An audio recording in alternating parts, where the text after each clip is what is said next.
Hola, bienvenidos a un nuevo video en el cual concretamente vamos a hablar de la nueva normalidad y cómo las nuevas tecnologías van a tener una influencia muy importante. Y dentro de las nuevas tecnologías, las cuales son muchas, son unas cuantas, vamos a ver cómo influyen específicamente dos que son muy importantes, tanto que cambia lo mismo que en su momento cambió Internet para el mundo. Blockchain y contratos inteligentes o smart contract. Vamos a ver de qué se trata eso de blockchain. Tiene que ver con guardar información, tiene que ver con base de datos, tiene que ver con cómo guardamos los datos. Pero es tan seguro que el primer uso que tuvo fue para moneda, para criptomoneda. Por esa razón todos lo asocian con criptomoneda, pero no es la única razón por la cual vamos a usar blockchain. Es más, vamos a ver que en realidad blockchain se usa para muchísimas otras cosas. La primera pregunta que nos podemos hacer es ¿dónde guardábamos los datos? Bueno, desde que el hombre está sobre la tierra, los guardaba en la cabeza, después empezó a picar la piedra, después nació el papel, las imprentas, los libros. Hace unos 100 años empezamos con la informática y ahí es donde tuvimos una mayor cantidad de datos, tanto es así que tuvimos que armar bases de datos relacionales, no relacionales, estructuradas. Bueno, pero todas esas bases de datos no nos alcanzaban nuestros lugares para guardarlo dentro de nuestros equipos y tuvimos que recurrir a la nube. Ahora, esto de guardarlo en la nube nos servía además para poder interactuar con la nube, es decir, que podíamos trabajar desde cualquier lado en la nube y además podíamos acceder a programas. Tanto es así que hoy puedo trabajar, puedo facturar, puedo calificar a los alumnos desde mi computadora, pero los datos en realidad están en algún lugar en la nube. Todo esto lo podemos hacer fácilmente, porque desde nuestra computadora con una baja por ahí performance, podemos acceder, tenemos la llave para poder entrar a distintos programas que están en distintas nubes, en distintos lugares que están asociados con la nube. Ahora, todos estos datos que decíamos dónde los guardábamos, eh, también en otro caso los estamos guardando todo en la nube y desde allá los consultamos. ¿Serán seguros? ¿No serán seguros? Pero pensemos una cosa, ¿no estamos ya guardando un montón de datos en la nube que compartimos diariamente? ¿O a través de las redes sociales dónde creen que guardan las cosas? Porque las redes sociales actualmente ustedes las usan en forma habitual, Facebook y todas las demás redes están trabajándose en una forma permanente. Ah, bueno, pero eso es otra cosa, porque son datos compartidos, yo entro nada más, pero yo pongo todos mis datos. Y esos datos los voy poniendo en distintas nubes, que claro, esas distintas nubes dan información, dan datos. Y esos datos son utilizados por mucha gente. Sí, ojo, ¿eh? ¿Dónde aplican los datos? Nadie dice nada, pero hay empresas, corporaciones, gobiernos, todos usan nuestros datos. Ah, bueno, pero son datos que pertenecen a Amazon, pertenecen a Google, a Facebook, a Telegram, a WhatsApp, a todas las empresas que son las que dan el servicio y son las dueñas de los datos. Y bueno, pero en definitiva son nuestros datos. Sí, son nuestros datos y están ahí. ¿Están seguros? Sí, no sé. Pero están en algún lugar, en ese lugar tecnológico que le llamamos nube, que en realidad son espacios que nos prestan, nos facilitan, nos cobran, nos alquilan para guardar datos o para trabajar con programas que trabajan con datos. Eso es lo que la realidad nos dice. Veamos un ejemplo de cómo sería guardar todos esos datos y que nosotros consultáramos allá. ¿Qué es lo que propone blockchain? Que haya una única base de datos donde intercambiamos datos, que están todos allá y nosotros los usamos. No, pero eso es una locura. Y sí, pero ya lo estamos haciendo. Ya lo estamos haciendo con Facebook, lo estamos haciendo con WhatsApp, lo estamos haciendo con Zoom, lo estamos haciendo con un montón de cosas. Porque los datos quedan guardados en algún lugar que alguien los puede consultar. La única diferencia es que no sabemos bien la seguridad que tiene, no sabemos un montón de cosas, pero Pero veámoslo con un ejemplo a ver si esto realmente es útil. Y lo voy a ver con un ejemplo que realmente no es aplicable, porque voy a tomar el ejemplo de la salud, que realmente no es aplicable. Desde que ustedes nacen, tienen datos que se van guardando en los distintos sanatorios, en los distintos lugares donde los van atendiendo, en los hospitales, si se mudaron a Comodoro, seguramente van a haber ido a un hospital, después a otro, se mudan a otra ciudad, van a otro lugar. La cosa es que hay datos que van repartiéndose en múltiples bases de datos. Qué lindo sería llegar a cierta edad de la vida donde uno pueda saber todo el historial que tuvo para saber qué hacer en adelante. Hoy uno tiene un ataque al corazón y bueno, ya sabe fue el historial, de dónde vino antes, qué pasó. Y todo eso serviría. Si tuvo los triglicéridos altos desde los 20 años o está todo perfecto. ¿Cómo podríamos hacer eso? Bueno, se podría hacer, porque a lo mejor yo tengo mis datos desde que nací y en lugar de esos datos tenerlos en una base de datos de cada uno de los lugares de atención, tenerlos en un único blockchain. Ese único blockchain, esa única registración de mis datos es lo que acceden para guardar los datos las distintas clínicas, sanatorios, hospitales, quienes trabajan con mi salud. Se registra la información, queda guardado y cuando mi información yo la necesito, puedo utilizarla. Más otro montón de reglas que se podrían poner para utilizar la información en forma conjunta, en forma acotada, sin apellidos, por la ley de información, la privacidad. O sea, tendría una ventaja terrible. Bueno, en esto están trabajando muchas organizaciones que trabajan con blockchain. Esta es la idea que blockchain persiguió en algún momento, poder usar esa gran base de datos para poder tener información segura, datos seguros.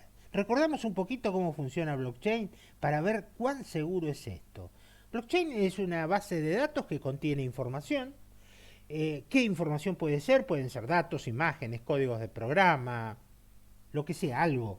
Claro, con el Bitcoin está asociado con la moneda. ¿Qué es lo que contiene en el caso de Bitcoin? ¿Qué transferencias se hicieron de Bitcoin de un lugar a otro? Eso es lo que contiene en el caso específico de Bitcoin o cualquier criptomoneda. Ahora es una base de datos que es confiable, que es segura, está distribuida y nos cambia el modo de ver las cosas con Internet más blockchain. Es decir, tener una gran distribución y tener una base de datos que sea segura. ¿En qué sentido nos cambia? Veámoslo. Nos cambia porque esa información o dato, brevemente digamos cómo funciona, va guardándose en distintas transacciones. Una otra se va guardando en distintas transacciones como serían los registros en una base de datos. Ahora esos registros en una base de datos son denominados transacciones, se van agrupando. ¿Cómo se van agrupando? Y porque se van agrupando en registros que están agrupados en transacciones y se distribuyen a lo largo de toda una gran red que hace imposible que un dato sea alterado. ¿Por qué hace imposible? Porque si yo lo copio en 2 máquinas, tendría que modificar en esas 2 máquinas. Si lo copio en 10, lo tendría que modificar en 10. Pero si lo copio en 10.000 máquinas, tendría que modificar el mismo registro en 10.000 máquinas, lo cual sería prácticamente imposible.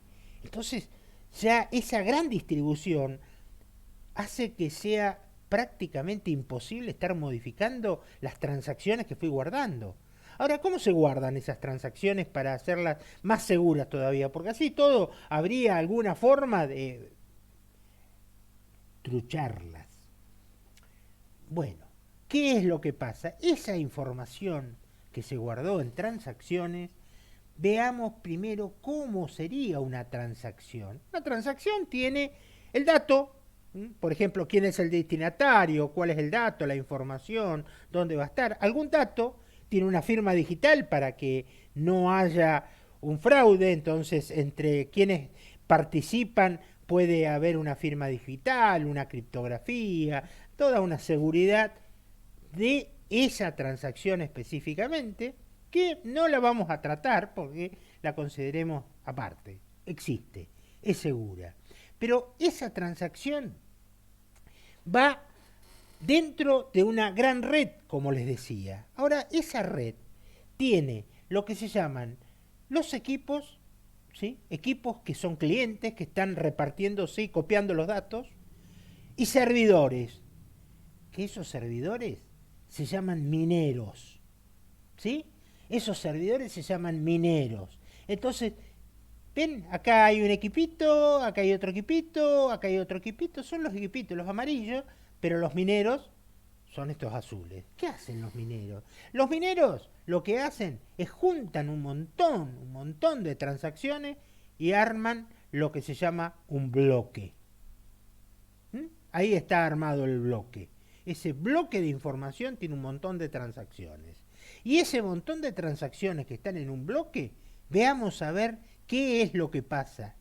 ¿Cómo lo construyen a través de una red? Lo van ensamblando, van construyendo un camino de bloques. Toda una red de bloques. ¿Y cómo sería esa red de bloques que van armando los servidores? Bueno, veamos a ver cómo se maneja esa red de bloques que van armando los servidores, que van cruzando entre sí, que todos lo van a tener. En el mundo entero va a haber una copia de esa red de bloques.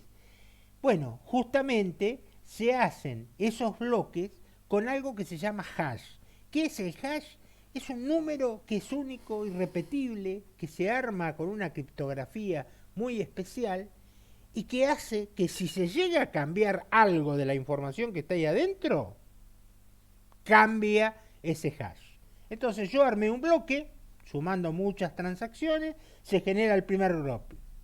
Y ese primer bloque tiene un hash. Y ese hash que tiene está generado por una criptografía, por un programa de criptografía especial que hace que no sea fácilmente hackeable. Pero, ¿qué pasa cuando hay un segundo bloque? Bueno, se arma el segundo bloque y al segundo bloque, que también tiene un hash de este bloque, el bloque 2 tiene este hash, se le escribe el hash del anterior. Es como que queda vinculado con el hash del anterior. Entonces sería imposible cambiar este sin que cambie el hash. Cuando cambia este hash, se va a desconectar. Va a decir, pará, este número es diferente de este. Por lo tanto, acá se produce una rotura de la cadena. Cada hash, cada bloque tiene su propio hash. Cada bloque tiene su propio hash. Y así van teniendo, cuando genere un tercer bloque, yo lo que voy a tener es también un nuevo hash y una copia del hash anterior. Entonces voy a tratar de ir generando toda una cadena. Claro, alguien me podría preguntar por qué se llama blockchain. Bueno, justamente por esto, porque a través de esto quedan encadenados. Fíjense, siempre que se arma uno nuevo, contiene el anterior. Entonces quedan encadenados. Y acá adentro hay un montón de transacciones. ¿Qué pueden ser esas transacciones? En el caso de las criptomonedas es que Bob le vendió a Alice 2 Bitcoin, Ana le vendió a John 4 Bitcoin, pero puede llegar a ser cualquier cosa, un pedazo de programa, puede ser una fotografía que quiero mantener segura, puede ser algún archivo de datos que quiero mantener seguro, la canción que escribí que no quiero que me la roben algún autor, por ahí Montaner agarra y me copia la canción y yo quiero que sea mía, entonces la guardo ahí, qué sé yo. Puedo guardar cantidad de datos en forma segura, porque si alguien entra y modifica un dato, se va a modificar el hash. Donde se modifica el hash se rompe la cadena. Donde se rompe la cadena, todos los que están en esa gran cadena que vimos, que era como un mundo, porque están en todo el mundo, hay servidores, van a decir, atención, atención, se rompió, se rompió, se rompió. Alguien metió la uña, alguien está tratando de hacer algo malo. Y el lugar donde estuvo algo malo, lo rompen, lo sacan y quedan los que están bien. O sea, ¿qué hace blockchain? Cuando alguien interviene y rompe un hash, ese pedazo que rompió es un fraude. Entonces, ¿qué hace? Lo borra y dice, no, no participás más del resto de la cadena, mantenemos lo que está seguro. Es decir, que nosotros vamos a suponer que el mensaje era zorro, después pusimos otro mensaje que era el zorro rojo camina, tuvimos que hacer otro mensaje con otro hash distinto. Y después dijimos, uy, no, no era rojo, era cojo, porque cogía de una pata, estaba herido que lo había agarrado una trampa. Ah, bueno, no, lo cambiamos, le cambiamos una letra y ya cambió el hash. Es decir, que fíjense que se produce un cambio. ¿Por qué? Porque es una función que cumple el blockchain.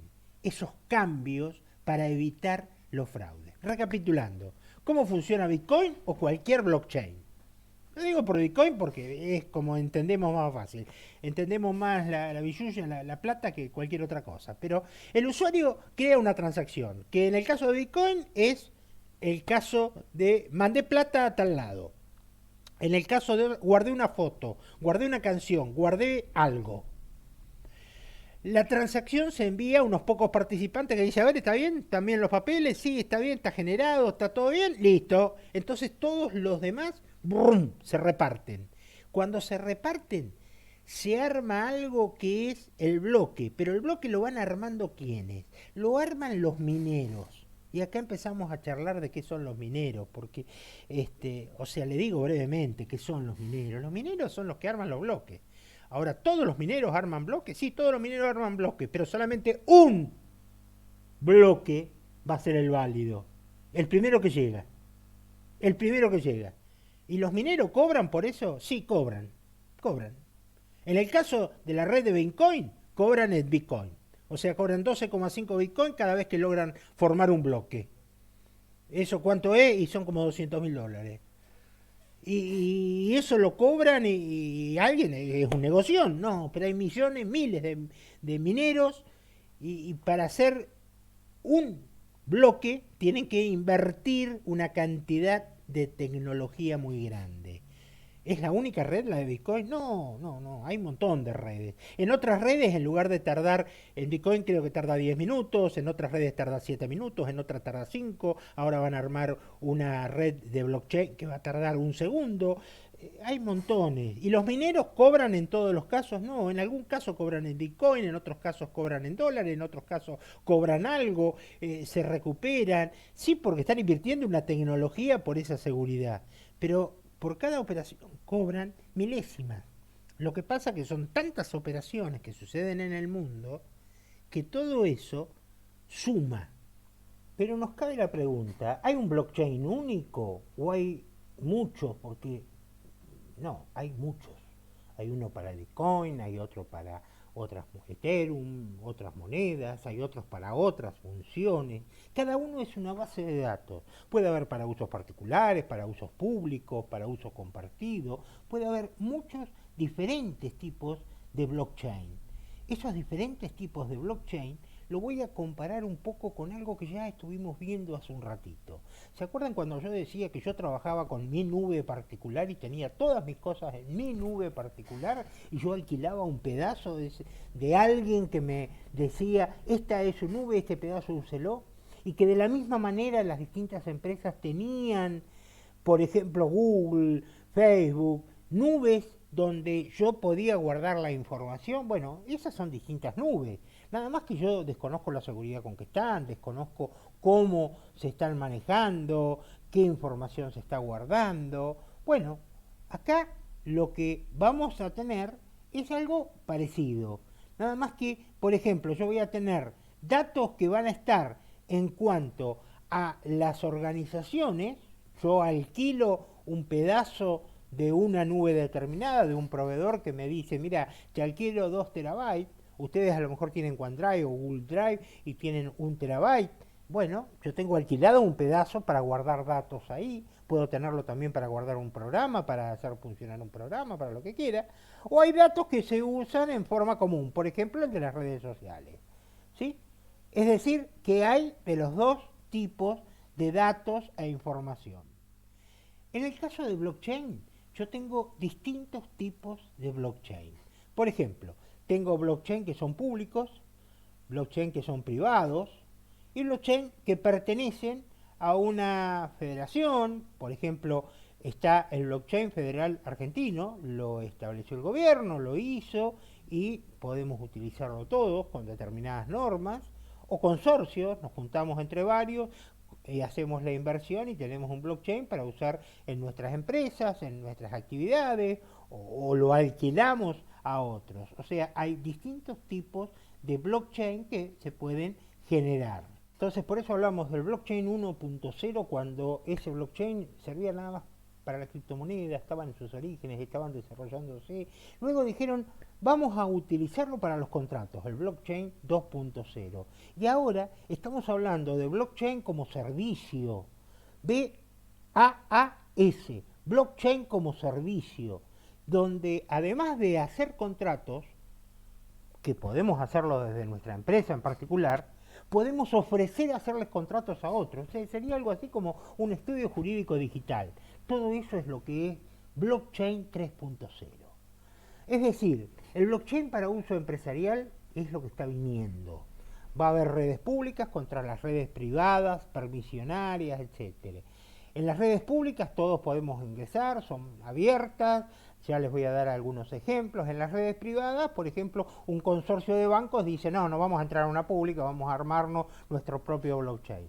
¿Podrá haber enlaces entre los distintos blockchains? Seguramente va a haber acuerdos y enlaces para dar a los distintos blockchains. ¿Qué es lo que hay hoy? Por ejemplo, IBM tiene su propio blockchain para que lo podamos usar, podamos acceder, los programadores puedan experimentar con eso, puedan trabajar. Hay una plataforma para usar a través de blockchain que les muestra todas las posibilidades. Inclusive los invito a ingresar a la página de IBM y ver todas las posibilidades que da y que ya están en uso con blockchain.